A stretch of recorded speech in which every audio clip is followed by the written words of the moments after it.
আচ্ছা, এখানে হচ্ছে তোমার যে বৃত্তের একটা ইকুয়েশন দেওয়া আছে যে x square plus y square equal to a square. তো এই বৃত্তের ক্ষেত্রফলটা আমরা বের করবো। নর্মালি হচ্ছে যদি আমরা বীজগণিত দিয়ে হচ্ছে বৃত্তের ক্ষেত্রফলটা নির্ণয় করি, তখন হচ্ছে আমরা যে জানি যে বৃত্তের ব্যাসার্ধ যদি আর হয়, তখন বৃত্তের ক্ষেত্রফলটা হয় হচ্ছে পাই আর স্কোয়ার। তো এখানে আমাদের যেহেতু যে বৃত্তের কেন্দ্র হয়েছে 0 0 এবং ব্যাসার্ধ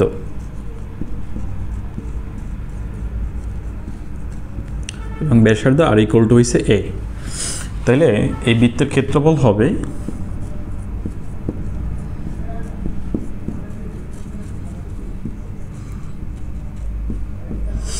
পাই আর স্কোয়ার বর্গ একক, অর্থাৎ পাই এ স্কোয়ার বর্গ একক। তো এখানে বিষয়টা হচ্ছে আমরা ক্ষেত্রফলটা যে বের করলাম, এটা হচ্ছে তোমার যে বীজগণিত অ্যাপ্লাই করা, তুমি বীজগণিত অ্যাপ্লাই করে বৃত্তের ক্ষেত্রফলটা বের করলা পাই এ স্কোয়ার। এই সেম ইকুয়েশনটা হচ্ছে আমাকে সমাকলন পদ্ধতিতে ক্ষেত্রফলটা বের করতে বলা হইবে। মানে টেন জির হচ্ছে আমাদের যে ক্ষেত্রফলের যে ম্যাথ আছে, ওখানে বৃত্তের ক্ষেত্রফল আছে, উপবৃত্তের ক্ষেত্রফল আছে, অধিবৃত্তের ক্ষেত্রফল আছে এবং পরাবৃত্তের ইকুয়েশন আছে। সেই পরাবৃত্তের যে ইকুয়েশন, যেমন একটা পরাবৃত্ত দেওয়া থাকে, একটা সরলরেখা দেওয়া থাকে, এদের দ্বারা আবদ্ধ ক্ষেত্রফল, আবার হচ্ছে দুইটা পরাবৃত্ত দ্বারা আবদ্ধ ক্ষেত্রফল। তো এরকম যে ক্ষেত্রফল রিলেটেড ম্যাথগুলো আছে, সবগুলো হচ্ছে মূলত আমাদের সমাকলন পদ্ধতিতে করতে হবে, এটা নর্মাল বীজগণিত না। আর এইখানে আমরা এই বৃত্তের ইকুয়েশন হচ্ছে নর্মাল বীজগণিত অ্যাপ্লাই করে হচ্ছে ক্ষেত্রফলগুলো বের করতে পারতেছি, কিন্তু বিষয়গুলো হচ্ছে যে আমরা এমন কিছু হচ্ছে আমাদের ফর্ম আসবে, এমন কিছু ইকুয়েশন দেবে, ওইটা আমি হচ্ছে নর্মাল বীজগণিত অ্যাপ্লাই করে ওই ক্ষেত্রফলগুলো বের করতে পারবো না। ওইখানে আমার অবশ্যই সমাকলন পদ্ধতি বের করতে হবে।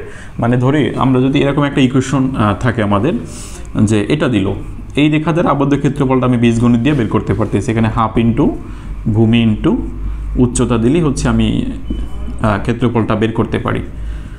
বাট আমার কাছে যদি এরকম একটা চিত্র দেওয়া থাকে যে এই দিকে হচ্ছে একটা পরাবৃত্তের ইকুয়েশন, আবার এই দিকে আর একটা পরাবৃত্ত আছে, এইখানে যে ক্ষেত্রফলটা হয়েছে, এই আবদ্ধ ক্ষেত্রফলটা যদি বের করতে বলা হয় আমাকে, হ্যাঁ, দুইটা পরাবৃত্তদের আবদ্ধ যে ক্ষেত্রফলটা, এই ক্ষেত্রফলটা যদি বের করতে বলা হয়, তখন আমি কিন্তু আর এইখানে নর্মাল যে বীজগণিত, কোনো এটা নির্দিষ্ট কোনো শেপে পড়ে নাই, এটা একটা ত্রিভুজ না, এটা একটা আয়তক্ষেত্র না, এটা একটা বর্গ না, একটা সামান্তরিক না, নির্দিষ্ট কোনো শেপ না।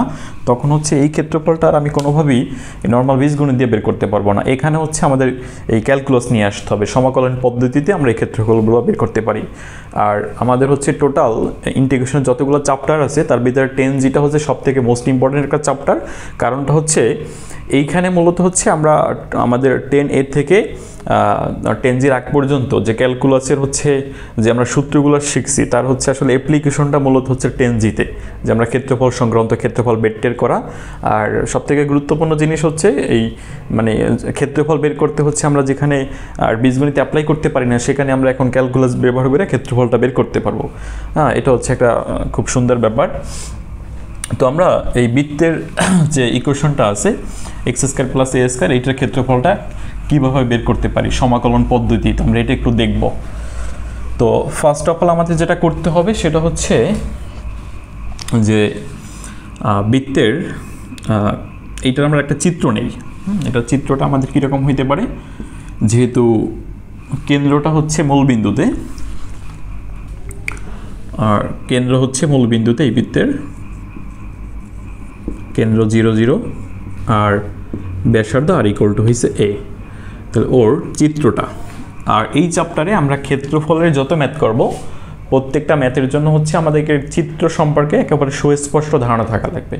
যদি চিত্র সম্পর্কে সুস্পষ্ট ধারণা না থাকে, তাহলে দেখা যায় আমাদের ম্যাথ করতে গিয়ে আমাদের লিমিট ধরতে হবে, বা ফাংশনগুলো কীভাবে কি ধরবো এটা আসলে মানে বুঝতে পারবো না। তো অবশ্যই হচ্ছে আমাদের প্রত্যেকটা যে ইকুয়েশনগুলো দেওয়া থাকবে, নর্মালি এখানে বৃত্তের ইকুয়েশন থাকে, পরাবৃত্তের ইকুয়েশন থাকে, উপবৃত্ত, অধিবৃত্ত, এই চারটা টাইপ এইগুলো থাকে। এই চারটা টাইপের চিত্র সম্পর্কে আমাদের ধারণা থাকলে আমাদের এখানে ক্ষেত্রগুলো বের করতে পারবে। তো এখানে যেটা আছে, কেন্দ্রটা যেহেতু এইখানে আর ব্যাসার্ধ হয়েছে এই পরিমাণ, তাহলে তুমি নিলা হচ্ছে এ পরিমাণ। এবার এ পরিমাণ ব্যাসার্ধ ধইরা একটা বৃত্ত আঁকো, এই হচ্ছে তোমার বৃত্তটা। তো তো তোমাকে এই ক্ষেত্রফলটা, এই পুরো ক্ষেত্রফলটা এই রেখা দ্বারা আবদ্ধ যে ক্ষেত্রফলটা, এই ভিতরে যে অংশটা, এই ক্ষেত্রফলটা বের করতে বলা হয়েছে। তো এটা বের করার জন্য আমরা এই কাজটা কি আমরা করতে পারি? এই পুরো ক্ষেত্রফলটা বের করার জন্য আমি কোনোভাবে এই ক্ষেত্রফলটা বের করলাম, মানে প্রথম চতুর্ভাগে যে আবদ্ধ অংশটা সেই ক্ষেত্রফলটা বের করব, এবং এটাকে যদি আমি 4 দ্বারা গুণ করি তাহলে আমরা কি পুরো ক্ষেত্রফলটা পাই। তাহলে এই কাজটা কিন্তু আমরা করতে পারি যে পুরো ক্ষেত্রফলটা আমরা না বের করে একবারে শুধুমাত্র এই যে প্রথম চতুর্ভাগে যে অংশটা, এটাকে আমরা বের করে 4 দ্বারা গুণ করলে পুরো ক্ষেত্রফলটা পাই। আবার একটা কাজ করা যায়, এটা এবং এটা, এই দুই অংশ, এই অংশটা এবং এই অংশটা, এই দুইটা যদি বের করি ক্ষেত্রফল, এটাকে যদি 2 দ্বারা গুণ করি তাহলে পুরো বৃত্তের ক্ষেত্রফলটাও আসে। এভাবে আমরা চাইলে করতে পারি। তো আমরা এই কাজটা করবো না, আমরা ওই একটা বের করব, প্রথম চতুর্ভাগেরটা বের করব এবং সেটাকে হচ্ছে আমরা 4 দ্বারা গুণ করে পুরো ক্ষেত্রফলটা আর কি পরে নিয়ে নেব।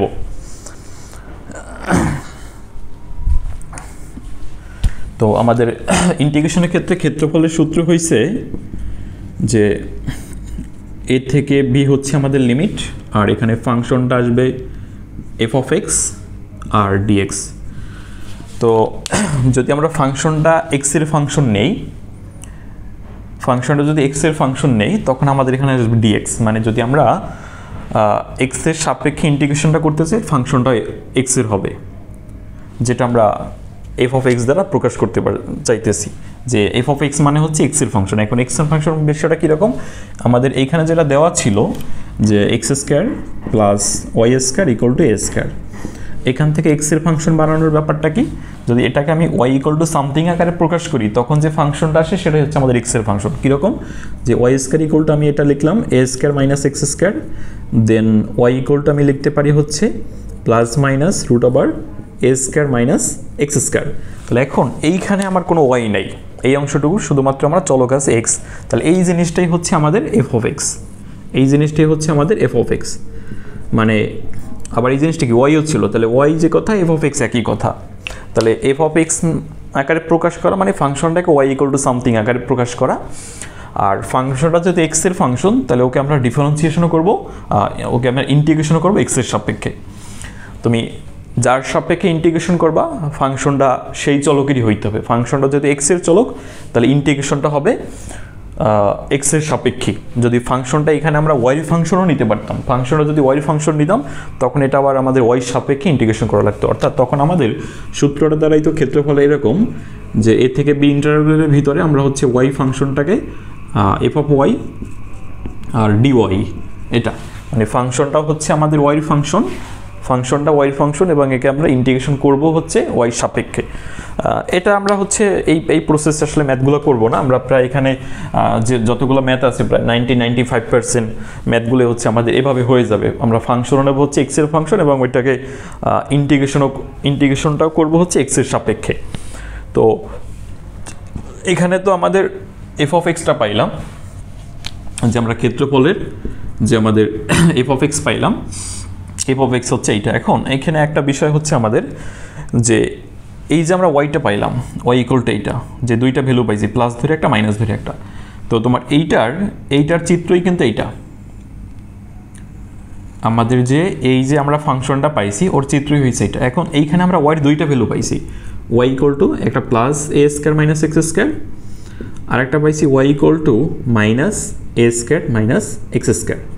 তো আসলে এইটা আসলে কি মিন করে, আমরা যে ওয়াইয়ের একটা প্লাস ভ্যালু পাইলাম ওয়াইয়ের একটা মাইনাস ভ্যালু পেলাম, এটা মিন করে দেখো তো তোমার এই পাশে এই বক্ররেখার এই পাশে যে অংশটা আছে এই অংশের প্রত্যেকটা বিন্দুর কোটে কি পজিটিভ না, তার মানে হচ্ছে এই অংশটা হচ্ছে আমাদের ওয়াই ইকুয়াল টু এই প্লাস যে পোর্শনটা এটা y equal to root over A square minus x square এই অংশটা, আর এই দিকে যে এই বৃত্তের এই অংশটা যে এই দিকে যেটা আছে এই অংশের প্রত্যেকটা বিন্দুর হচ্ছে ওয়াই নেগেটিভ, এখানে যতগুলো বিন্দু আছে ওয়াই নেগেটিভ, তার মানে এই অংশটা হচ্ছে আমাদের y equal to minus root over A square minus x square. তো আমরা ক্ষেত্রফলটা যে বের করব, ক্ষেত্রফল বের করার জন্য আমরা চাচ্ছি এই অংশটার ক্ষেত্রফল, তার মানে আমরা এই পাশের অংশটা নিয়ে কাজ করতেছি, উপরের অংশটা নিয়ে, নিচের অংশ নিয়ে কোনো আমাদের কাজ নাই। তো আমাদের এইটা কোনো কাজে লাগবে না, তাহলে মাইনাস অংশটা কোনো কাজে লাগবে না, আমরা এই ফাংশনটা নিয়ে কাজ করব, আমাদের উপরে যে ফাংশনটা আছে ওইটা নিয়ে হচ্ছে আমাদের কাজ। তো এখন এইটা নিয়ে কাজটা কীরকম, যেহেতু আমাদের ক্ষেত্রফলের সূত্র হয়েছে যে এ থেকে বি ইন্টারভ্যালের ভিতরে ফাংশনটা আসবে এফ অফ এক্স ফাংশন, এবং তাকে আমরা এক্সের সাপেক্ষে ইন্টিগ্রেশনটা করব। এইবার দেখো এফ অফ এক্স বলতে কী জিনিস, এফ অফ এক্স জিনিসটি কি? এফ অফ এক্স জিনিস হচ্ছে এইটা মানে কি রুট ওভার এ স্কোয়ার মাইনাস এক্স স্কোয়ার, আর ইন্টিগ্রেশন কার সাপেক্ষে? এক্সের সাপেক্ষে। এবার আসলে লিমিটটা কত হবে আমাদের? এইখানে তো আমরা এ টু বি আসলে মানে লিমিট হবে, এ দ্বারা হচ্ছে আমরা লোয়ার লিমিট বুঝাইতেছি, বি দ্বারা হচ্ছে আপার লিমিট বুঝাইতেছি। তো এইখানে এই ক্ষেত্রফলটা বের করার জন্য আমার আপার লিমিট কত হইবে, লোয়ার লিমিট কত হইবে? এইখানে একটু দেখো তো, তোমার ব্যাসার্ধ ছিল কতটুকু? এ পরিমাণ বলতে কি এই জিনিসটা এখান থেকে, তাহলে এই বিন্দুটা কত? এই বিন্দুটা হচ্ছে আমাদের a,0 বিন্দু, আর এটা ছিল আমাদের 0 0 বিন্দু। তো আমরা এই যে রেখাটা নিলাম, এই যে এফ অফ এক্স নিলাম, এই এফ অফ এক্স নেওয়া মানে কি এই জিনিসটা নেওয়া না? যদিও এইটা বলতে পুরো জিনিসটাকে বুঝাইছিল, এইটা বলতে এই পুরো জিনিসটাকে বুঝাইছিল। এখন আমরা একটা কাজ করব যে লিমিট, আমি এখানে লোয়ার লিমিট নিলাম 0। লোয়ার লিমিট 0 নেওয়া মানে হচ্ছে আমরা এই রেখাটা নেওয়া, কারণ এই রেখার সকল পয়েন্টের হচ্ছে আমাদের কি বোধ শূন্য। তাই তুমি যখনই লোয়ার লিমিট 0 নিলা, তার মানে কি এই বাউন্ডারিটা নিলা, আর আপার লিমিটটা নেওয়া হচ্ছে এ কেন নিলাম? এইখানে আমাদের এই দূরত্বটা হচ্ছে এ দূরত্ব, তাহলে এইখান দিয়ে আমরা আরেকটা বাউন্ডারি পাই এভাবে এখান দিয়ে। তাহলে এই রেখাটা হচ্ছে আমাদের যে এক্স ইকুয়াল টু এ ছিল, আর এইটা হচ্ছে আমাদের এক্স ইকুয়াল টু 0। তাহলে আমরা দুইটা বাউন্ডারি পাইলাম, একটা হচ্ছে এক্স ইকুয়াল টু 0 বাউন্ডারি, আর একটা হচ্ছে x equal to A boundary. তুমি এটা 0 নেওয়া মানে হচ্ছে এই বাউন্ডারিটা নিলা, এ নেওয়া মানে হচ্ছে এই বাউন্ডারিটা নিলা, আর এইখানে যে ফাংশনটা, এই ফাংশনটা নেওয়া মানে হচ্ছে এই জিনিসটা নেওয়া। তাহলে একটু এইবার যদি পুরো জিনিসটা লক্ষ্য করো, যে যেহেতু এক্সের সাপেক্ষে করতেছো তুমি ইন্টিগ্রেশনটা, আর এটা নেওয়া মানে হচ্ছে এই জিনিসটা নেওয়া, আর 0 নেওয়া মানে হচ্ছে তোমার এই জিনিসটা নেওয়া, আর এ নেওয়া মানে হচ্ছে এই জিনিসটা নেওয়া। তাহলে তুমি এই পথে আগাইতে আসো, কিন্তু এর বাইরে আর যাইতে পারবে না, আবার এই পথেও আগাইতে আসো, কিন্তু এর বাইরে আর যাইতে পারবে না।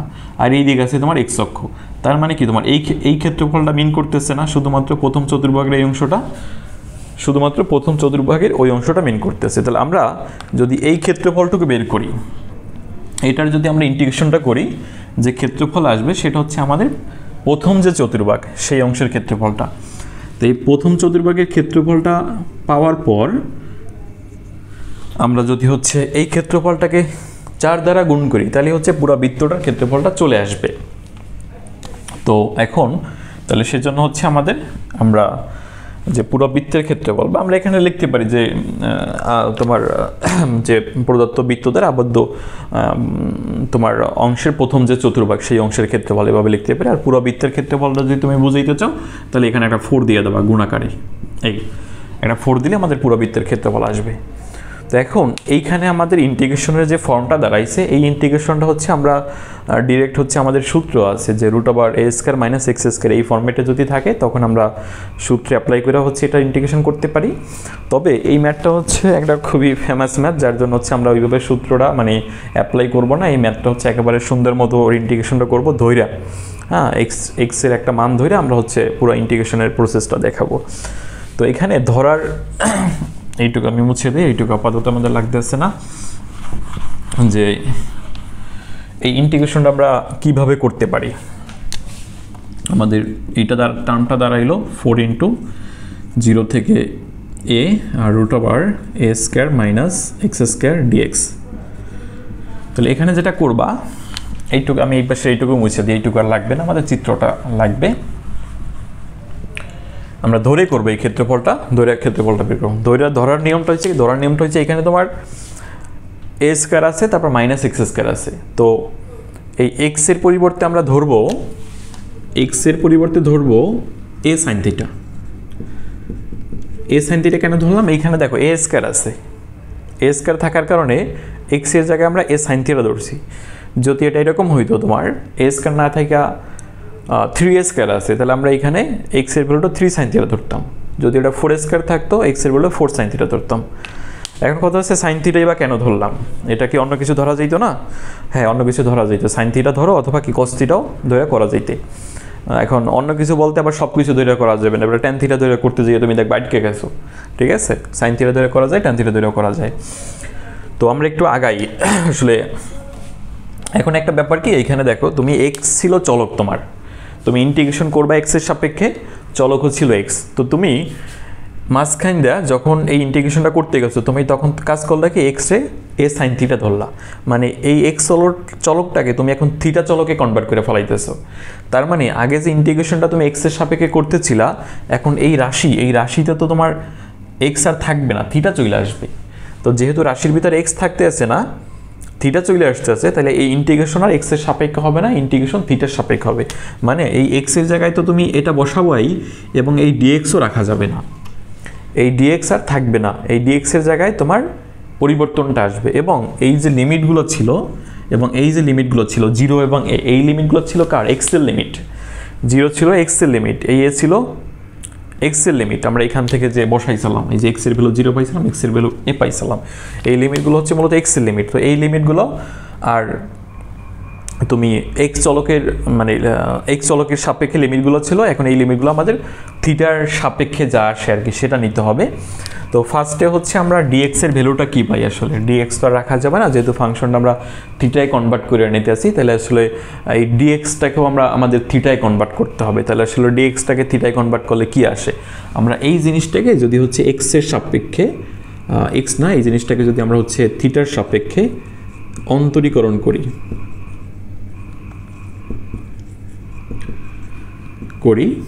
তখন আমাদের আসছে এটা ডিএক্স বাই ডি থিটা, আর এই দিকে পাই হচ্ছে আমরা এ কস থিটা, যদি আমরা থিটার সাপেক্ষে অন্তরীকরণ করি।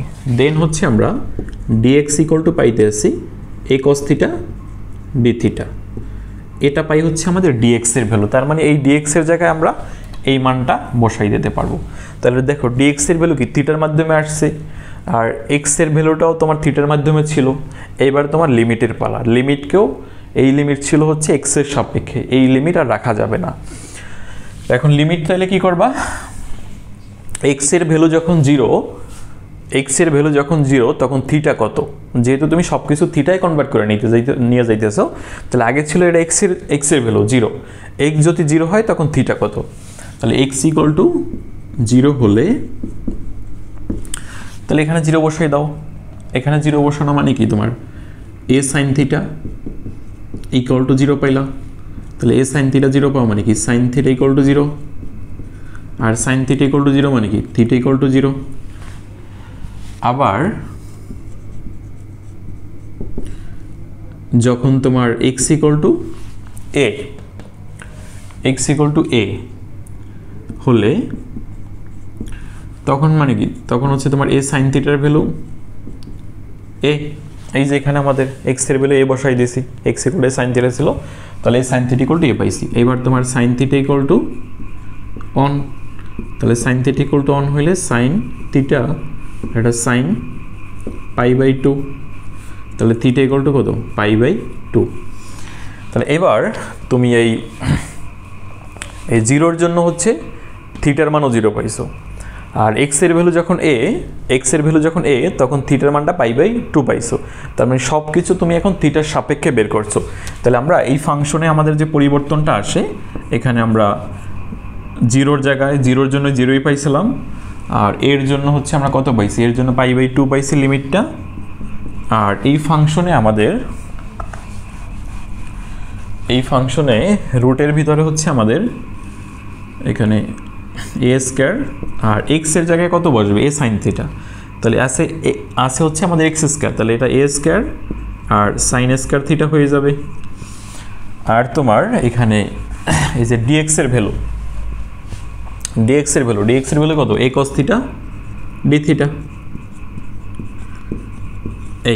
এই পেলাম হচ্ছে আমাদের পুরো রাশিটা হচ্ছে আমরা থিটায় কনভার্ট করে নিলাম। এই রাশির ভিতরে কোনো এক্স নাই, পুরো রাশিটা হচ্ছে থিটায় কনভার্ট হয়ে গেছে। এখন হচ্ছে আমরা এটার ইন্টিগ্রেশনটা করতে পারবো। তো কি আসে, এটা 4, তুমি এখান থেকে হচ্ছে এ স্কয়ারটা কমন নিতে পারবা, তাহলে 1 মাইনাস সাইন স্কয়ার থিটা হবে। আর এই দিক থেকে আমাদের আগে থেকে এ কস থিটা আর ডি থিটা ছিল। দেন পরবর্তীতে হচ্ছে আমরা এইখান থেকে এই যে এ স্কয়ারটা আছে রুটের ভিতরে এ স্কয়ার, এই রুটের ভিতরে যে এ স্কয়ার আছে এটাকে আমরা রুটের বাইরে নিয়ে আসলাম, তাহলে এখানে থাকে আমাদের এ, আর রুটের ভিতরে 1 মাইনাস সাইন স্কয়ার থিটা, আর এখানে আছে আমাদের এ কস থিটা। আচ্ছা, এই দিকের অংশটা একটু মুছতে হবে, একটু মুছে নেই। তাইলে এখানে আমরা কি পাইতেছি 4। আচ্ছা, এখানে এই যে লিমিটগুলো আছে 0 π/2 0 π/2, হ্যাঁ। এরপর আমরা এখানে পাইতেছি 0 π/2, আর এটা রুটের ভিতরে আমরা লিখতে পারতেছি। এটাকে হচ্ছে আমরা একবার বাইরে নিয়ে যাই, হ্যাঁ। এখানে এই যে আছে, এই ইন্টিগ্রেশনের তোমার একটা ধ্রুবক আছে। আচ্ছা, এখানে দুইটাই আছে না, এই একটা এই একটা, তাহলে এ কত এ স্কয়ার, তাহলে এটা 4 এ স্কয়ার লেখা দাও এখানে, 4 এ স্কয়ার দিলা। আর রুটের ভিতরে থাকে তোমার এই যে 1 মাইনাস সাইন স্কয়ার থিটা, যেটাকে আমরা কজ স্কয়ার থিটা লিখে দিলাম। আর এই দিকে থাকে হচ্ছে আমাদের শুধু কস থিটা, আর আছে ডি থিটা। আচ্ছা, এখানে ডি থিটাটা বাদ পড়ে গেছে, এই এরপর 4 এ স্কয়ার। এবার তুমি পাইতে হচ্ছে এটা 0 π/2, আর এখানে তারপরে থাকে আমাদের কস থিটা, আর থাকে কত কস থিটা ডি থিটা, তাহলে 4 এ স্কয়ার আর 0 π/2। এবার কত আসলো কজ স্কয়ার থিটা আর ডি থিটা। এখন ব্যাপারটা হয়েছে কি, আমরা যা ইন্টিগ্রেশনের যে সূত্রগুলো জানি, এই কজ স্কয়ার থিটার হচ্ছে সরাসরি কোনো ফর্মুলা নাই যে কজ স্কয়ারকে আমরা সরাসরি ইন্টিগ্রেশন করব। যদি আমাদের যেমন সেক স্কয়ারকে আমরা সরাসরি ইন্টিগ্রেশন করতে পারি, কোসেক স্কয়ারকে সরাসরি ইন্টিগ্রেশন করতে পারি, বাট সেক স্কয়ারের হচ্ছে আমাদের এক ঘাতে নিয়ে যাইতে হবে, মানে স্কয়ার থাকা যাবে না। শুধু কস থিটার ইন্টিগ্রেশন আছে, বাট কজ স্কয়ার থিটার ইন্টিগ্রেশন নাই। তাহলে আমরা এটা এক ঘাতে নিয়ে যাব। এখন এক ঘাতে নিয়ে যাওয়ার জন্য তোমার হাতে অপশন আছে কি, আমরা এরকম সূত্র জানতাম, যদি তোমার 2 কজ স্কয়ার থিটা হইতো, তাহলে এটার পরিবর্তে আমরা 1 প্লাস কস 2 থিটা লিখতে পারতাম। তাহলে এখানে দেখো এই যে ঘাত 1, তাহলে যদি আমরা কজ স্কয়ার থিটার সাথে একটা 2 নিয়ে আসতে পারি, যদি কজ স্কয়ার থিটার সাথে একটা 2 নিয়ে আসতে পারি, যদি কজ স্কয়ার থিটার সাথে একটা 2 নিয়ে আসতে পারি, তখন ওইটা এক ঘাতে চলে যায়। তাহলে এইখানে দেখো একটা কজ স্কয়ার থিটাই আসছে, যেহেতু কজ স্কয়ার থিটা আসছে, তুমি এখানে একটা 2 নিয়ে আসো, 0 π/2, এইখানে একটা 2 দেবা, এইখানে একটা 2 দিলা। এইটাকে ব্যালেন্স করার জন্য তোমার এই পাশে একটা হাফ দিতে হবে, এটা ব্যালেন্স করার জন্য এই পাশে একটা হাফ দিতে হবে। এইবার তুমি, আচ্ছা এই পাশটা মুছে দিই, এইটার তো এখন দরকার হইতেছে না। তো পরবর্তী অংশটা, তাহলে এইটুকু লেখার উদ্দেশ্য কি ছিল, এটাকে আমরা 2 কজ স্কয়ার থিটার যে সূত্র সেটা লিখবো। আর এই দিকে তাহলে হচ্ছে আমাদের কত থাকে, 4 আর 2 কাটাকাটি করলাম, এখানে 2 এ স্কয়ার লিখে দিতে পারি, আর 0 π/2। তাহলে এই 2 কজ স্কয়ার থিটাকে আমরা লিখে দিতে পারি 1 প্লাস কস 2 থিটা, আর ডি থিটা থাকে। এবার দেখো তো আমাদের যে টার্মটা আসছে, আমরা 1 এর ইন্টিগ্রেশন জানি, কস 2 থিটারও ইন্টিগ্রেশন জানি। 1টাকে কার সাপেক্ষে করতে হবে, থিটার সাপেক্ষে। কস 2 থিটাকে কার সাপেক্ষে করতে হবে, থিটার সাপেক্ষে। তাই তুমি এভাবে করছিল না, এই যে 1 ডি থিটা থাকলে কি থিটা হইতো, বা 1 dx আছে, হ্যাঁ, কিছু লেখা নাই, কিছু লেখা নাই মানে কি 1 আছে, এটাকে কি লিখতা, x লিখতা। তাহলে আমরা এই টার্মটাকে ভেঙে ভেঙে আমরা দুইটা টার্ম এখান থেকে লিখতে পারি, তবে লেখার দরকার নেই, আমরা হচ্ছে আলাদা আলাদা ইন্টিগ্রেশনটা করে দেব। যদি 1কে ইন্টিগ্রেশন করি থিটা হবে, যেহেতু থিটার সাপেক্ষে। আর cos 2 থিটার ইন্টিগ্রেশন যখন করব আমরা, cos 2 থিটা হয়ে যাবে sin 2 থিটা, এবং ভাগ হবে হচ্ছে থিটার সাথে 2 আছে গুণাকারে, এটা আসবে ভাগ আকারে, মাঝখানে প্লাস ছিল প্লাস। এবার আপার লিমিট আর লোয়ার লিমিট। তাহলে বিষয়টাকে এখানে 1কে থিটার সাপেক্ষে ইন্টিগ্রেশন করলাম, থিটা হয়ে গেল, কারণ 1কে করছো থিটার সাপেক্ষে থিটা হবে। আর cos 2 থিটাটা হচ্ছে sin 2 থিটা হয়ে যাবে, এবং এইখানে যে 2 থিটা ছিল, ওইখানে থিটার সহগ যে 2 ছিল ওইটা ভাগ আকারে আসবে। যেটা ডেরিভেটিভ যখন করছিলাম তখন এই 2টা গুণ আকারে আসতো। যেমন তোমাকে যদি আমি এটা দিতাম যে ddx অফ dd থিটা হচ্ছে cos 2 থিটা, এটা যদি দিতাম, তাহলে তুমি এটাকে লিখতা sin 2 থিটা, যদি ওইখানে একটা মাইনাসের ব্যাপারও ছিল, কিন্তু এখানে আর মাইনাস আসবে না। এরপরে এই 2 দ্বারা হচ্ছে তুমি গুণ করতে, এই 2টা গুণ আকারে আসতো, বাট ইন্টিগ্রেশন এটা ভাগ আকারে আসে। আমাদের জানাই আছে যে ইন্টিগ্রেশন এবং ডিফারেন্সিয়েশন দুইটা বিপরীত প্রসেস। তো এবার আমরা প্রায় শেষে চলে আসছি, এটা 2a²। এবার লিমিট বসাবো, চলক কি থিটা, এই থিটার জায়গায় প্রথমে আপার লিমিট বসাবো, বসানোর পরে মাইনাস দিয়া লোয়ার লিমিটটা বসবে। তাহলে আপার লিমিটটা বসালে কত হয়, থিটার জায়গায় π/2, আর এখানে হচ্ছে আমাদের সাইন 2 × π/2 আর এটা 2। তাহলে এই হচ্ছে তোমার আপার লিমিট। এই যে 2a², এটা তো পুরো ইন্টিগ্রেশনের ভ্যালুর সাথে গুণাকারে ছিল, তাহলে এটা ব্র্যাকেট দিয়ে এটা সাইডে রাখো, minus lower limit, lower limit কত, এটা আছে 0, আর এখানেও তোমার সাইন 2 × 0/2 এই, তাহলে 2a²। এখন এইখানে কত হয়, এটা কাটতে পারি সাইন পাই, তাহলে সাইন পাই, এটা তো সাইন পাই, সাইন 180 কত 0/2 মাইনাস এখানে কত, এখানে আসছে 0, তাহলে আমাদের আসতে আছে 2a², আর এখান থেকে আসে আমাদের π/2। আচ্ছা আমরা এখানে এই যে 4 ছিল, 4 এর ব্যাপারটা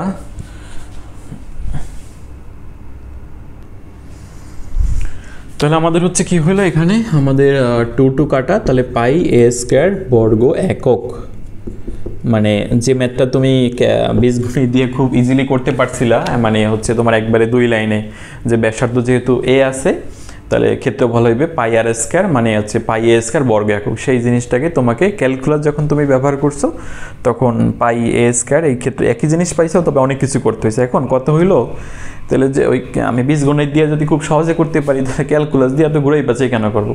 ব্যাপারটা হয়েছে তুমি সব ম্যাথ তো আর বীজগণিত দিয়ে করতে পারতেছো না, তোমার এমন কিছু শেপ আসবে যেখানে তুমি বীজগণিত খাটাইতেই পারবে না, তখন তোমার সেখানে ক্যালকুলাস অবশ্যই ব্যবহার করা লাগবে। তো এই আমরা এখানে যে ম্যাথটা শিখলাম যে বৃত্তের ক্ষেত্রফল রিলেটেড, তোমার এরকম বৃত্তের আরও ম্যাথটা আছে। ধরো হচ্ছে তোমাকে এবার এটা আমি মুছে ফেলি, হ্যাঁ, বৃত্তের এরকম দিল ব্যাপারটা, তোমাকে বৃত্তের এভাবে একটা ইকুয়েশন দিবে যে x² + y² = 4a², যেটা আমরা সাধারণ সমীকরণটা আগে এভাবে চিন্তা করছিলাম, x² + a² = a²। এইটা দেওয়ার পর ক্ষেত্রফল বের করতে বলবে। তাহলে এইখানেও তোমার কেন্দ্র 0, 0 এবং ব্যাসার্ধ r = 2। তাহলে তুমি হচ্ছে একটা চিত্র আঁকো, যে তোমার চিত্রটা মোটামুটি আমাদের এইদিকে ব্যাসার্ধ 2 ধরলাম, ব্যাসার্ধ এই 2, তাহলে এরকম একটা চিত্র। এইখানে আমাদের কেন্দ্র 0, 0 আর এইটা হচ্ছে আমাদের 2, তাহলে এই বিন্দুটাকে আমরা লিখতে পারি 2, 0। এবার আমরা হচ্ছে ক্ষেত্রফলের সূত্র জানি, f(x) dx, এটা হচ্ছে আমাদের ক্ষেত্রফল, এবং একটা লোয়ার লিমিট থাকবে, আপার লিমিট থাকবে। তো f(x) কি বলছিলাম, এই ফাংশনটাকে f(x) বলছিলাম হচ্ছে এই ফাংশনটাকে x এর ফাংশন প্রকাশ করতে হবে, মানে y = সামথিং। তাহলে y = সামথিং কীরকম, এই যে x² + y² = a², দেন এইখান থেকে হচ্ছে তোমার y² লিখতে পারো তুমি a² - x²। তাহলে y পাইতেছো তুমি ±√a² - x²। ওই যে বলছিলাম এখানে y থেকে যে তুমি দুইটা ভ্যালু পাও, তোমার হচ্ছে প্লাসটা নিতে হবে। কেন প্লাসটা নিতে হবে, এই পোর্শনটুকু আমাদের, এই পোর্শনটুকু হচ্ছে আমাদের প্লাস, এইটা হচ্ছে প্লাস y √a² - x², আর এই যে পোর্শনটুকু, এই পোর্শনটুকু হচ্ছে আমাদের -√a² - x²। তাহলে আমরা তো এই পোর্শন নিয়ে কাজ করি, এই ক্ষেত্রফলটুকু বের করি, এই ক্ষেত্রফলটুকু বের করে এটাকে 4 দ্বারা গুণ করে পুরো ক্ষেত্রফলটা পাই যায়। এখন কথা হয়েছে তুমি কি এই পাশেটা নিয়ে করতে পারতা না? হ্যাঁ, এই পাশেটা নিয়ে করতে পারতা, তবে ক্ষেত্রফলটা মাইনাস আসতো, পরবর্তীতে তোমাকে ওইখানে মডুলাস করা লাগতো। তো আমরা এখন এইটা যদি আমরা করতে চাই তাহলে কি হবে আমাদের, এখানে f(x) মানে তো এই জিনিসটা, এটা হচ্ছে f(x), এই f(x), এটা f(x), তাই √a² x², আর কার সাপেক্ষে ডিফারেন্সিয়েশন, x এর সাপেক্ষে, তাহলে dx। লিমিটটা কি হবে দেখো তো, তুমি এই ফাংশনটা এই পর্যন্ত আইসা তুমি কি একটা বাউন্ডারি দিয়ে দিছো না, এই পাশে আর আসতে পারবে না। আবার এই ফাংশনটা এই পর্যন্ত যখন আসছে তখন একটা তুমি বাউন্ডারি দিয়েছো, যার ওইদিকে যাওয়া যাবে না, তার মানে এইখানে একটা বাউন্ডারি আছে এবং এইখানে একটা বাউন্ডারি আছে। তাহলে এই বাউন্ডারিটা আসলে কত, এটা কি y অক্ষের উপরে না? তাহলে এই বাউন্ডারিটা আমরা কি বলতে পারি না যে x = 0 বাউন্ডারি? আর এই বাউন্ডারিটা কত, এটা কি তোমার ওই যে এক্সের ভ্যালু 2 তে না, তাহলে এই বাউন্ডারি আমরা বলতে পারি না x = 2 বাউন্ডারি। তাহলে আমরা আমাদের ফরম্যাটটা দাঁড়াইতেছে লিমিটটা 0 থেকে 2 তে, ফাংশনটা হচ্ছে √a²। আচ্ছা এইটা তো হচ্ছে আমরা a² না, আমরা তো এইটা 4 দিয়ে কাজটা করছিলাম। হ্যাঁ, তাহলে এটা 4² এটা 4², এটা 4², এটা 4²। ওকে, এটা 4², এই জায়গায় যেটা ছিল এটা 4 হয়ে যাবে। এই তোমার 4² - x²। এইবার হচ্ছে তুমি এই টার্মটার হচ্ছে ইন্টিগ্রেশন করবা। তো এখানে কীরকম আমাদের ক্ষেত্রফলটা দাঁড়াইছে 0 থেকে 4 আর তোমার 4² - x² dx এটা। আচ্ছা এইটুকু মুছে দিই এবার, আর এইটুকু লাগতেছে না। তাহলে ওই যে বলছিলাম তোমাকে ধরতে হবে। এখন ধরার নিয়মটা কি, ধরার নিয়মটা হচ্ছে x এর জায়গায় তোমার এখানে কত 4² আছে, তাহলে x এর জায়গায় ধরতে হবে তোমার 4 sin θ। x এর জায়গায় ধরতে হবে 4 sin θ। এখন যখনই তুমি এই জিনিসটাকে x-টাকে থিটায় কনভার্ট করতে আসো, তোমার dx-টাকে থিটায় কনভার্ট করতে হবে। এই যে 0 এবং 4 যে লিমিটগুলো আছে এরা হচ্ছিল x এর লিমিট, এদেরকেও তোমার থিটার সাপেক্ষে লিমিটগুলো কত আসে সেই জিনিসটা বের করতে হবে। তো আমরা শুরুতেই dx-টা বের করব। dx বের করার জন্য এই জিনিসটাকে আমরা x = 4 sin θ ধরছি, একে হচ্ছে আমরা থিটার সাপেক্ষে অন্তরীকরণ করব। এটাকে হচ্ছে আমরা থিটার সাপেক্ষে অন্তরীকরণ করব। তাহলে অন্তরীকরণ করলে কত হয় dx/dθ, আর এই পাশে হইতেছে আমাদের 4 cos θ, আর হ্যাঁ 4 cos θ। এবার তোমার dx সমান কত আসে 4 cos θ আর dθ। তাহলে এটা তুমি কার ভ্যালু পাইছো, dx এর ভ্যালু পাইছো। এই ভ্যালুটা হচ্ছে কার ভ্যালু, এই ভ্যালুটা dx এর ভ্যালু। তো dx এর ভ্যালু পাইলাম। এরপর হচ্ছে আমাদের এখনো লিমিটের ব্যাপারটা আছে। এখন হচ্ছে আমাদের লিমিটের ব্যাপারটা একটু আমরা কাজ করে নিই। তো তোমার লিমিট কত, x এর ভ্যালু একবার 0 ছিল, তাহলে x 0 হলে তুমি কি ধরছো, x = 4 sin θ ধরছো না। তাহলে x যদি 0 হয় তখন 4 sin θ 0, 4 sin θ 0। তাহলে থিটা কত হবে, এখানে sin θ 0, তাহলে তোমার থিটা = পাইতেছি 0। আর x = 4 হলে তার মানে কি 4 sin θ = 4, কারণ এই যে তোমার x = 4 sin θ, x এর ভ্যালু 4 ধরে এনেছো, তাহলে কত থাকে sin θ = 1, তার মানে sin θ = sin π/2, তার মানে θ = π/2। তাহলে প্রত্যেকবার তোমাকে এই সেম কাজ করতে হবে। একটা ম্যাথ শিখলে তুমি এখান থেকে দেখা যায় বৃত্ত রিলেটেড যত ম্যাথ আছে তা তো পারবাই, তুমি পরাবৃত্ত, উপবৃত্ত পারবা, অধিবৃত্ত পারবা। আর পরাবৃত্তের ক্ষেত্রে আবার একটু নিয়মটা একটু অন্যরকম এবং ঝামেলা, সেখানে ওরকম ঝামেলা নাই। তাহলে এখন আমরা পুরো জিনিসটাকে, এই আমাদের যে ক্ষেত্রফলের যে ব্যাপারটা ছিল, এখানে আমরা পুরো জিনিসটাকে sin θ-র সাপেক্ষে থিটায় কনভার্ট করে নিতে চাই। তাহলে আমরা লিখতে পারি আচ্ছা এখানে যেহেতু আমরা পুরো ক্ষেত্রফলটা নেব, এখানে একটা 4 দ্বারা গুণ করে নিই, তাহলে আমাদের পুরো ক্ষেত্রফলটা চলে আসবে 0 থেকে। তার লিমিটটা কি হলো, যখন x এর ভ্যালু 0 তখন থিটাও 0, আর যখন x এর ভ্যালু 4 তখন থিটার ভ্যালু হচ্ছে π/2। তাহলে এখানে হচ্ছে আমার আপার লিমিট আসে π/2, এবারে রুটের ভিতরে এটা 4² মাইনাস x এর ভ্যালু হচ্ছে আমরা 4 sin θ ধরছিলাম, তাহলে 4² sin² θ, আর dx এর ভ্যালু কত পাইছি 4 cos θ dθ, এটা পাইছি dx এর ভ্যালু।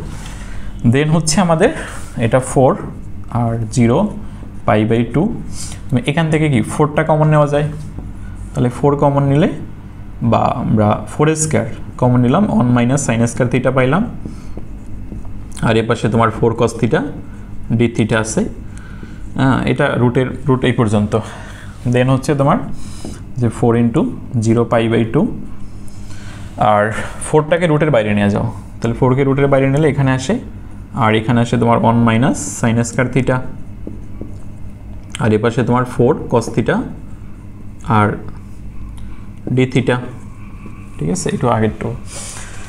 দেন এরপরে তুমি কি পাও, এরপরে হচ্ছে তোমার এই একটা 4 আছে, এই একটা 4 আছে, আর এই একটা 4 আছে, এই তোমার 4টা 4, এদেরকে আমরা 3টা 4 গুণাকার আছে, তাহলে তোমার 4 × 16 আর 4 × 16 64, আর এটা 0 π/2, আর এই দিকে থাকে হচ্ছে আমাদের 1 মাইনাস সাইন স্কয়ার। এইটাকে 1 মাইনাস সাইন স্কয়ারটাকে আমরা কি কজ স্কয়ার লেখা দিতে পারি, রুটের ভিতরে কজ স্কয়ার থিটা, আর এখানে থাকে কস থিটা ডি থিটা। এই হচ্ছে আমরা এখান থেকে পাইলাম। দেন এটা 64 0 থেকে π/2, আর এইটা একটা কস থিটা থাকে, আর এইখানে হচ্ছে আরেকটা কস থিটা থাকে, আর ডি থিটা থাকে। এবার এই সাইডটা মুছে দিই আমরা, এইটুকু তো এখন আর আপাতত লাগবে না আমাদের। হ্যাঁ, এটাও মুছে দিই। তো এখানে 64 আর 0 π/2, এরপর cos theta into cos theta, তাহলে এটাকে cos স্কয়ার থিটা লিখতে পারি, এটা ডি থিটা। তাহলে আবার হচ্ছে ওই সেম জিনিস, তোমার cos স্কয়ার থিটা চলে আসছে। তো যখনই এরকম কজের দ্বিঘাত চলে আসে তখন এটাকে ইন্টিগ্রেশন করার জন্য আমাদের এই কজটাকে একঘাতে নেওয়া যাইতে হবে। আর একঘাতে নেওয়ার জন্য আমাদের হাতে কি অপশন আছে, এইখানে তুমি 64 নিলা, 0 π/2 নিলা, এইখানে এটার সাথে একটা 2 নেবা, 2 cos square theta D theta. কারণ এই যে আমাদের সূত্র 2 cos স্কয়ার থিটা হচ্ছে 1 প্লাস cos 2 থিটা লাগে। এইখানে যেহেতু 2 নিছো তুমি, এইখানে তোমার হাফ নিলে ব্যালেন্স হয়ে যায় ব্যাপারটা। দেন হচ্ছে এখানে 32 হয়ে যায়, আর 0 π/2, এটাকে তাহলে আমরা 1 প্লাস cos 2 থিটা লিখতে পারতেছি, যেহেতু আমাদের 2 cos স্কয়ার থিটা সূত্র 1 প্লাস cos 2 থিটা। এবার দেখো তোমার হচ্ছে এখানে ইন্টিগ্রেশন করার জন্য অনকে তুমি ইন্টিগ্রেশন জানো, অনের ইন্টিগ্রেশন জানা আছে, cos 2 থিটারও ইন্টিগ্রেশন জানা আছে। দেন হচ্ছে তুমি কি করবা, 32 অনের ইন্টিগ্রেশন কার সাপেক্ষে, থিটার সাপেক্ষে, তাহলে থিটা প্লাস cos 2 থিটা কি হবে, sin 2 থিটা বাই এখানে যে আমাদের থিটার সাথে যে আবার একটা 2 আছে, তাহলে এই 2টা কি ভাগাকারে আসবে। এবার তোমার ইন্টিগ্রেশন শেষ, ইন্টিগ্রেশন করা শেষ। আমরা এতক্ষণ যা করলাম ইন্টিগ্রেশন করলাম, এই লাস্টের লাইনে এসে সব সাজানো গুছানোর ব্যাপার স্যাপার ছিল। এবার এটা হচ্ছে আপার লিমিট আর এটা লোয়ার লিমিট। এবার হচ্ছে লিমিটটা বসাই দেওয়া তুমি, তাইলে কাজ শেষ, ক্ষেত্রফল চলে আসবে। তাহলে লিমিটটা বসাবা কীরকম, 32 আপার লিমিট বসাবো মাইনাস লোয়ার লিমিট। তাহলে আপার লিমিট থিটার জায়গায় এখানে যে থিটা আছে π/2 বসবে, প্লাস এইখানে থিটার জায়গায় π/2 বসবে, তাহলে সাইন 2 ইন্টু π/2 জায়গায় কত, থিটার জায়গায় হচ্ছে π/2, আর নিচে ছিল 2, তাহলে এই হচ্ছে আপার লিমিট, মাইনাস এখানে তোমার এই ভ্যালুটার সাথে 32 আগে থেকে গুণাকার ছিল, তাহলে এটা থার্ড ব্র্যাকেট নিলাম, মাইনাস লোয়ার লিমিট। তাহলে লোয়ার লিমিট হচ্ছে তোমার থিটার জায়গায় 0 নিলা, প্লাস সাইন, এখানে সাইন 0 যদি বসে এটা 0ই হয়ে যাবে, এবার 2 দিয়ে ভাগ দিলে 0 হয়ে যাবে, আর থিটাও 0, তার মানে পুরো টার্মটা এটা 0, এই পুরো টার্ম 0, এখান থেকে তুমি আর কিছুই পাইতেছো না। আর এটা 32, আর এখানে থাকে কত, এখানে আবার তোমার এইটা কাটা, তাহলে সাইন পাই, তাহলে সাইন পাইও 0, এটাও 0 হয়ে যায়, এখান থেকে আর তুমি কিছু পাবা না। তাহলে তোমার কাছে এখানে থাকে π/2 থাকে শুধু। এবার এটা কত, 16 পাই বর্গ একক, 16 পাই বর্গ একক। তো তোমার দেখো, তোমার যখন এই বৃত্তের ব্যাসার্ধটা 4 ছিল, তখন তুমি যদি নর্মাল যে তোমার বীজগণিত অ্যাপ্লাই করতা যে পাই আর স্কয়ার, হ্যাঁ, তখন কি পাইতা তুমি, পাই এরপরে 4 স্কয়ার, তার মানে কি তুমি 16 পাই পাইতা না, 16 পাই বর্গ একক পাইতা না। এই যে দেখো 16 পাই বর্গ এককই আসছে। আর এই ম্যাথের ক্ষেত্রে তোমার হচ্ছে ওই মজার বিষয় হচ্ছে যেটা, যে তুমি মানে ম্যাথ করার আগে তুমি রেজাল্টটা জানো আসলে, তো লাস্টে হয়েছে কি হয় না এই বিষয়টা তুমি আসলে বুঝতে পারবা। যদি কোনো কারণে তোমার ম্যাথে কোনো ঝামেলা হয়, হ্যাঁ, ক্ষেত্রফলটা তোমার রেজাল্ট ঠিক আছে কিনা এটা তুমি বুঝতে পারবা।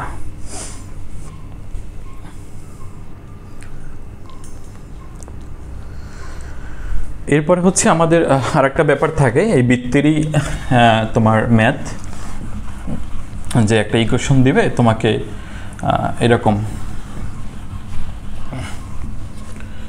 ধরো একটা বৃত্তের ইকুয়েশন হচ্ছে আমাদের x² plus y² equal to তোমার 3² তো এটার চিত্রটা কীরকম, চিত্রটা হচ্ছে এরকম, এইদিকে তোমার 3 একক ধরে এরকম একটা বৃত্ত।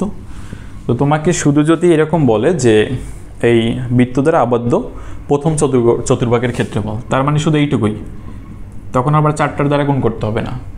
আর যদি এমন বলে তাহলে এটা হইলে শুধুমাত্র একটা চতুর্ভাগ। আবার 2 নম্বরে হইতে পারে এই এত বৃত্ত দ্বারা আবদ্ধ ক্ষেত্রের x অক্ষের উপরের অংশ, হ্যাঁ, এত বৃত্ত দ্বারা আবদ্ধ ক্ষেত্রের এক্স অক্ষের উপরের অংশ। তাহলে এক্স অক্ষের উপরের অংশ বলতে কি এইটা এই অংশের ক্ষেত্রফল। আবার বলতে পারে তোমার এক্স অক্ষের নিচের অংশ, তখন এই অংশের ক্ষেত্রফল। তো যখন তুমি এই এক্স অক্ষের উপরের অংশ বের করবা, তাহলে এই ক্ষেত্রফলটুকুকে বের করবা, এটাকে 2 দ্বারা গুণ করবা এখানে। আর যদি নিচের অংশ বলে তাও তুমি 2 দ্বারা গুণ করবা। আর যদি শুধু তোমার এই অংশটা বলে তাহলে তখন আর গুণটুন করতে হবে না, তুমি যে একটা অংশের বের করবে ওটাই হচ্ছে তোমার ফাইনাল রেজাল্ট। এরপরে তোমাকে আর যেটা বৃত্তের সাথে আর যেটা থাকে যে তোমার একটা বৃত্ত দেওয়া থাকে আর একটা সরলরেখা দেওয়া থাকে, তারপর বলে যে বৃত্ত এবং সরলরেখা দ্বারা আবদ্ধ যে ক্ষেত্রফল, এই ক্ষেত্রফল বের করো। বৃত্ত নিয়েই শুধু বৃত্ত থাকবে, অথবা তোমার শুধু বৃত্ত থাকতে পারে, তার ক্ষেত্রফলটা বের করতে পারবে সমাকলন পদ্ধতিতে, অথবা তোমার একটা বৃত্তের ইকুয়েশন দেওয়া থাকবে এবং একটা সরলরেখা দেওয়া থাকবে, তারপরে বৃত্তের ক্ষেত্রফলটা বের করতে পারবে।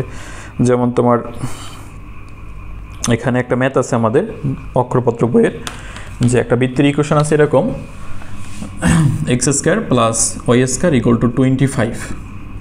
আর এই বৃত্ত আর একটা সরলরেখা আছে তোমার, যে x equal to 3, x equal to 3 হচ্ছে একটা সরলরেখা আছে। তো বলা হয়েছে, আচ্ছা এইটা হচ্ছে তোমার অক্ষরপত্র বইয়ের হচ্ছে 2-এর 3 নম্বর ম্যাথটা। হ্যাঁ, 2-এর 3 নম্বর ম্যাথটা অক্ষরপত্র বইয়ের।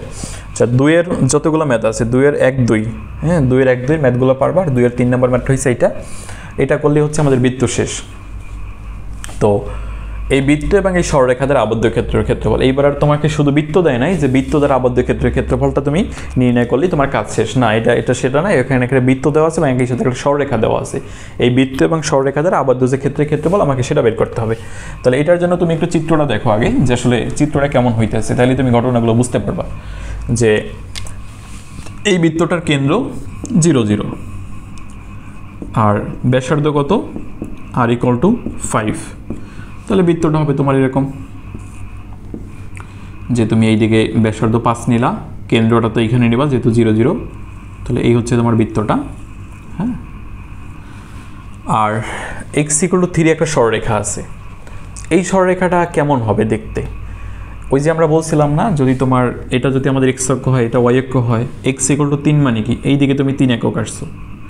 দেখো তো এই রেখাটা এমন একটা রেখা তোমার, যে আচ্ছা এই তোমার এটা হবে তোমার এক্স ইকুয়াল টু থেকে 3 একক তুমি দূরে আসো, এক্স ইকুয়াল টু, আচ্ছা হ্যাঁ ঠিক আছে, এক্স ইকুয়াল টু 3 এই রেখাটা আমাদের এই রেখাটার ক্ষেত্রে তুমি একটু লক্ষ্য করলে দেখবা যে ওয়াইয়ের ভ্যালুটা এই রেখাটা নিচেও নামতে আছে, উপরেও উঠতে আছে। তাহলে উপরে ওঠা কি ওয়াই বাড়া, নিচে নামা কি তোমার এক্স, নিচে নামা হচ্ছে ওয়াই নেগেটিভের দিকে বাড়া। কিন্তু তোমার হচ্ছে ভুজের মান, এই প্রত্যেকটা বিন্দুর ভুজ তুমি এখানে যদি ভুজ ধরো এটাও 3, এটা এখানে ভুজ যদি ধরো এটাও 3, এখানে যদি ভুজ ধরো এটাও 3, এখানের ভুজ ধরলে এটাও 3। তার মানে এই রেখার এক্স ইকুয়াল টু 3 রেখা বলতে এইটা বোঝায় ওটা এমন একটা রেখা, ওই রেখার হচ্ছে প্রত্যেকটা বন্ধুর ভুজ 3 থাকবে, কিন্তু কোটি হচ্ছে বিভিন্ন মান হইতে পারে। তো তুমি এভাবে রেখাটা এটা একটা মিনিং দেয়। আর একটা মিনিং তুমি এভাবে মনে রাখতে পারো যে এক্স ইকুয়াল টু সামথিং, যারা এক্স ইকুয়াল টু সামথিং তারা হয় মূলত ওয়াই অক্ষের সমান্তরাল। যদি এক্স ইকুয়াল টু 2 হয় তাহলে রেখাটা হবে এরকম, যদি এক্স ইকুয়াল টু -2 হয় তাহলে রেখাটা হবে এরকম।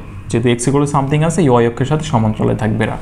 তাহলে এখানে আমাদের এক্স ইকুয়াল টু 3, তাহলে তুমি মনে রাখতে পারো যেহেতু এক্স ইকুয়াল টু 3 আছে, ওয়াই অক্ষের সাথে সমান্তরালে থাকবে। এখন এইখান থেকে এই পর্যন্ত তোমার 5 একক, যেহেতু ব্যাসার্ধ তোমার 5 ছিল, তাহলে তুমি এখানে মোটামুটি 3কে এইখানে ধরতে পারো এবং এখান দিয়ে এরকম একটা রেখা নিতে পারো তুমি। এটাই হচ্ছে তোমার এক্স ইকুয়াল টু 3 রেখা।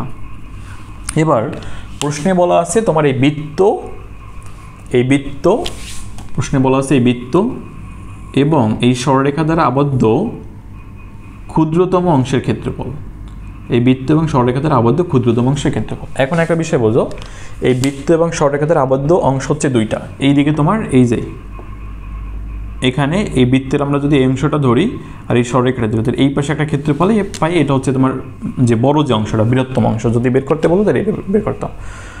আর এই বৃত্ত এবং এই সরলরেখা দ্বারা ক্ষুদ্রতম একটা অংশ হচ্ছে এই দিকের এটা, এই ক্ষেত্রফলটুকু, এই টোটাল ক্ষেত্রফলটা উপরে এবং নিচে। তো এখানেও তোমার এই 2টা ক্ষেত্রফল আসলে সেম ক্ষেত্রফল, যার জন্য আমরা যে কাজটা করব যে তোমার এই উপরেরটুকু বের করব, উপরের ক্ষেত্রফলটা এই ক্ষেত্রফলটা বের করব, এইটাকে বের করে 2 দ্বারা গুণ করলে তুমি এই পুরো ক্ষেত্রফলটা পাই যাবে, অর্থাৎ এটা এবং এটা, হ্যাঁ, যে বৃত্ত এবং হচ্ছে সরলরেখা দ্বারা আবদ্ধ যে ক্ষুদ্রতম ক্ষেত্রফল সেই ক্ষেত্রফলটা বের হয়ে আসবে। তো এখন সূত্র তো তোমার সেই আগের যে ক্ষেত্রফলের সূত্র ছিল, যে এরকম আমাদের যে ক্ষেত্রফল area A equal to integration A থেকে বিতে, আর ফাংশনটা আসবে এফ অফ এক্স আর হচ্ছে তোমার ডিএক্স। এখন function F of x function আসবে কোথা থেকে? এখান থেকে, তোমার এখান থেকে আমাদের এই যে x square plus y square equal to ছিল কত 25, তাহলে তোমার এখান থেকে ওয়াই ইকুয়াল টু সামথিং আকারে প্রকাশ, তাহলে 25 minus x square, then Y equal to তুমি পাইতেছো plus minus √25 minus x square, এটা আমরা পাইতেছি। তাহলে আমাদের এই পাশের অংশটুকু, এই অংশটুকু হচ্ছে আমাদের ওয়াই ইকুয়াল টু 5 তোমার √25 মাইনাস এক্স স্কোয়ার, এই অংশটা আমাদের, হ্যাঁ, এই অংশটা হচ্ছে √25 মাইনাস এক্স স্কোয়ার, এই দিকেরটা। তো আমরা এফ অফ এক্সটা পাইয়ে গেছি, এটা হচ্ছে আমাদের এফ অফ এক্স। তাহলে আমরা এফ অফ এক্স হচ্ছে এইটা আমাদের, হ্যাঁ, তাহলে এফ অফ এক্সটা লিখলাম, এফ অফ এক্স হচ্ছে তোমার √25 মাইনাস এক্স স্কোয়ার, আর এক্সের সাপেক্ষে করবা, এই জন্য এটা ডিএক্স। এবার লিমিটটা একটু দেখো, ফাংশন তো তুমি নিলা, ফাংশন হচ্ছে এইটা ফাংশন, এটা ফাংশন মানে কি? এইটা মানে পুরোটা, এটা হচ্ছে পুরোটা, বাট তুমি কি করছো? এইখানে একটা বান্ডরি এনেছো এবং এইখানে এসে তুমি এই দিকে আসতে পারতেছো না, তাহলে এইখানে একটা আরেকটা বান্ডরি। এখন এই বান্ডরিটির জন্য এক্সের মান কত? এখান থেকে এই পর্যন্ত 3 ছিল না, তাহলে ওর জন্য এক্সের মান হচ্ছে 3, আর এই বান্ডরির জন্য এক্সের মান কত? এক্সের মান হচ্ছে 5, ওর জন্য এই বান্ডরিটির জন্য এই পয়েন্টে এক্সের মান 5 ছিল। এবার তুমি দেখো, এই ফাংশনটা নেওয়া মানে হচ্ছে এই রেখাটা নেওয়া, আর এই বান্ডরিটা নেওয়া মানে হচ্ছে x = 3 নেওয়া, মানে x = 3 নেওয়া মানে কি? এই বান্ডরিটা নেওয়া, আর x = 5 নেওয়া মানে হচ্ছে এই বান্ডরিটা নেওয়া।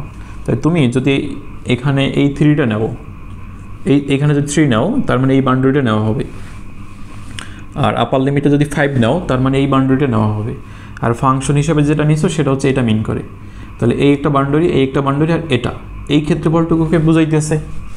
এইটাকে যদি তুমি 2 দ্বারা গুণ করো, তাইলে হচ্ছে তোমার এই বৃত্ত এবং এই সরলরেখা দ্বারা আবদ্ধ যে ক্ষুদ্রতম অংশের ক্ষেত্রফল, সেই ক্ষেত্রফলটা বের হয়ে যাবে। এখন এই বিষয়টা তুমি ক্যালকুলেশনটা কীভাবে করবে? এটা একেবারে হচ্ছে আমাদের আগের যে ফরম্যাট, সেম ফরম্যাটের ক্যালকুলেশন, এখানে দেখানোর কিছু নাই।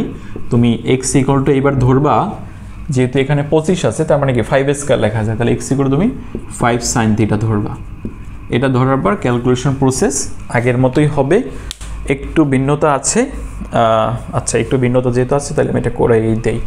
এখন আর চিত্র লাগবে না, এখন তুমি চিত্র মুছে দিতে পারো, চিত্র আর দরকার নাই। চিত্র হয়েছে লিমিট ধরা পর্যন্ত তোমার চিত্র লাগবে।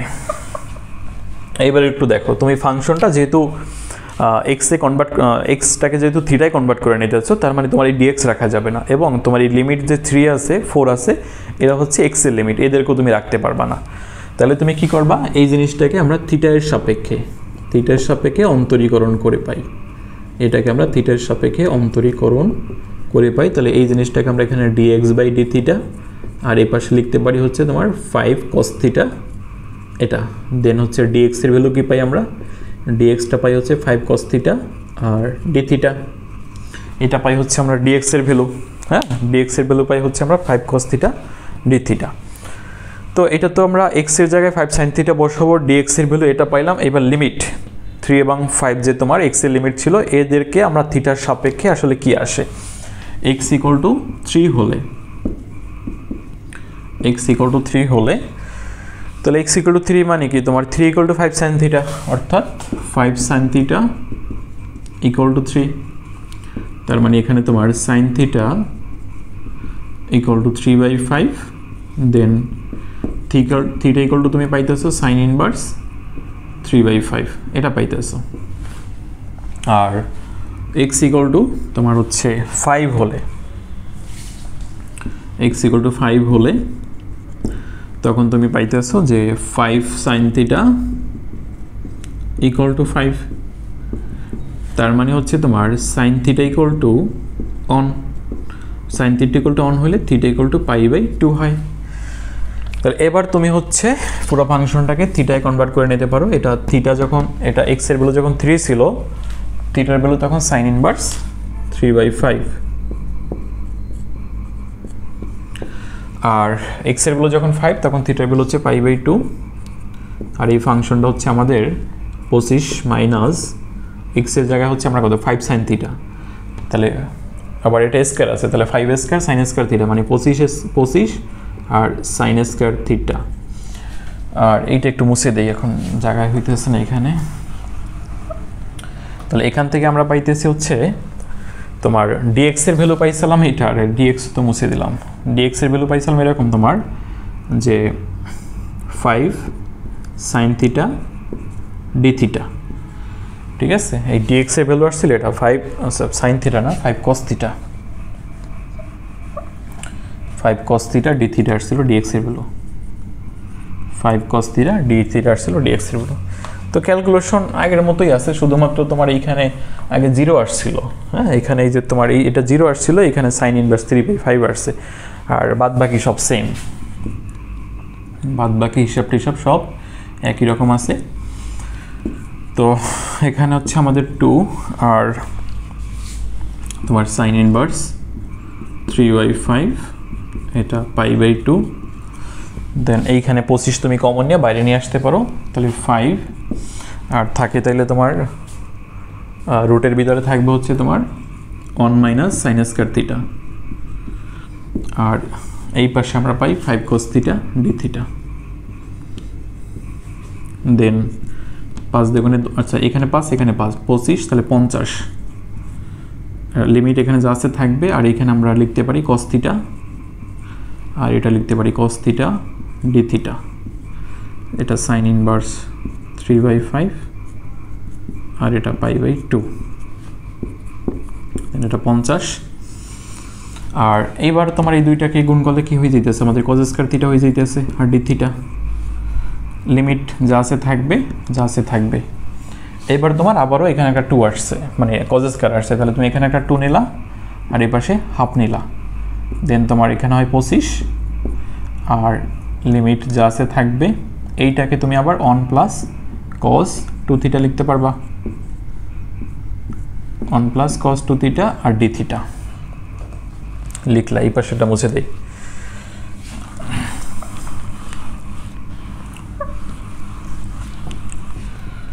এবার কি হইল তোমার 25 আর অনকে থিটার সাপেক্ষে করব, ইন্টিগ্রেশন আগের মতো অনকে থিটার সাপেক্ষে করব, তাহলে এটা থিটা হবে আর cos 2 থিটা হয়ে যাবে হচ্ছে আমাদের sin 2 থিটা আর ভাগ আকার আসবে এই 2টা। দেন হচ্ছে তোমার লিমিট যেটা ছিল আপার লিমিট কত ছিল π/2 আর লোয়ার লিমিট হচ্ছে sin ইনভার্স 3/5। এবার 25 লিমিট বসাই দাও, আপার লিমিট বসাবা লোয়ার লিমিট বসাবা, থিটার জায়গায় π/2 আর এখানে হচ্ছে আমাদের থিটার জায়গায় π/2 বসাইলে আমরা এই লিমিটটা যেটা আগেও দেখছি এখন একটু আমরা আসলে অত ডিটেলস না বললেও হয়, যে এখানে বসালে এটা sin 180 হয়ে যায়, sin 180 মানে 0 এটা, তাহলে ভাগ দিলে 2 দিয়ে ভাগ করলে এটা 0 হয়ে যাবে এনে তোমার এইদিকে, আর মাইনাস লোয়ার লিমিট, তাহলে লোয়ার লিমিট আছে কোনটা এটা, তাহলে থিটার জায়গায় লোয়ার লিমিটটা বসাও, তাহলে এই থিটার জায়গায় তোমার sin ইনভার্স 3/5 চলে আসবে, আর এই থিটার জায়গায় প্লাস এই থিটার জায়গায় sin 2 ইন্টু থিটার জায়গায় তোমার sin ইনভার্স 3/5 চলে আসবে, হ্যাঁ এই থিটার জায়গায়, আর নিচে 2, এই হচ্ছে তোমার লোয়ার লিমিট। এখন এইখানে যে ভুলটা করো তোমরা ম্যাক্সিমাম, এই সাইন আর এই সাইন ইনভার্স কাটা দাও, এই সাইন এবং এই সাইন ইনভার্স কাটো, এবার 2 দিয়া 3/5কে গুণ করো। এইটা আসলে এখানে করা যায় না, এটা তুমি তখনই করতে পারতা যদি এভাবে থাকতো, যদি হচ্ছে তোমার এই সাইন আর সাইন ইনভার্স 3/5 থাকতো, তখন তুমি এইটা কাইটা 3/5 লিখতে পারতা, বাট এইখানে একটা 2 থাকার কারণে তুমি আর ওই কাজটা করতে পারবা না, ঠিক আছে। ওইটা করলে তোমার ক্যালকুলেশনে একটা ভুল প্রসেস করলে এবং রেজাল্টটা তোমার ভুল আসবে, ঠিক আছে। তাহলে এইখানে আমরা যেটা করতে পারি সেটা হচ্ছে তোমার এই 25 তো পুরোটার সাথে গুণ, তাহলে 25 নিলাম এটা, এখান থেকে আসে শুধু π/2 আমাদের, আর মাইনাস এখান থেকে আসে সাইন ইনভার্স 3/5। এইখানে হচ্ছে আমাদের এটা 2, আর এটাকে আমরা সাইন, এই পুরো জিনিসটাকে 2 থিটা চিন্তা করতে পারি। এটা হচ্ছে আমাদের থিটা, এটা হচ্ছে 2, এটা হচ্ছে থিটা, তাহলে সাইন 2 থিটা। এখন সাইন 2 থিটার ফর্মুলা কি? সাইন 2 থিটা হচ্ছে 2 সাইন থিটা কস থিটা, তাহলে সাইন 2 থিটা হচ্ছে 2 সাইন থিটা কস থিটা। ওই জিনিসটা আমরা যদি এখানে ভাঙাই তাহলে 2 সাইন থিটা, কারণ থিটা মানে এটা হচ্ছে থিটা আমাদের, তাহলে সাইন ইনভার্স 3/5। এরপর আমরা কি কস থিটা, কস থিটার জায়গায় বসবে এটা, সাইন ইনভার্স 3/5 এই, দেন 25, এটা π/2, আর মাইনাস সাইন ইনভার্স 3/5। এখান থেকে হচ্ছে আমাদের এই 2 কাটি আমরা, এইবার সাইন ইনভার্স কাটা 3/5, আর এইখানে কজ আর আছে কি সাইন ইনভার্স, তাহলে তুমি কজকে কজ লিখলা, এই সাইন ইনভার্সটাকে তুমি কজ ইনভার্সে নিয়ে যাবা, তাহলে এটা থিটা ধরো, তাহলে সাইন হচ্ছে কি লম্ব বাই অতিভুজ, এটা ভূমি, তাহলে তোমার এখান থেকে তুমি পাইতেছো কজ ইনভার্স সমান তোমার ভূমি বাই অতিভুজ, তাহলে কজ আর এটা কজ ইনভার্স, এই কজ ইনভার্স এইটা হয়ে যাবে তোমার, এটা কজ ইনভার্সে হইয়া আমাদের আসতে আছে 4/5। এটা আসলে দেন হচ্ছে তোমার এইখানে এইটা তুমি এইটা বাদ দিতে পারবা, এইটা বাদ দিলে তোমার এখানে থাকতে আছে 25 আর π/2 মাইনাস সাইন ইনভার্স 3/5 প্লাস এটা 3/5 আর এটা 4/5 এটা থাকে। তাহলে তুমি এরপরে যেটা করতে পারবা,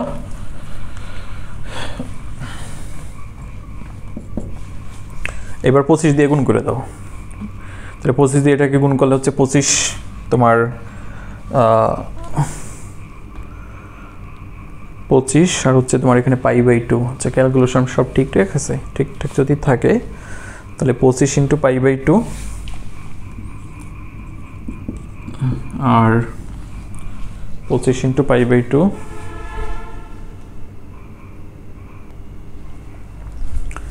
তাহলে এখানে 25 × π/2 আর এখানে থাকে আমাদের 25 × sign inverse minus 25 × sign inverse 3/5,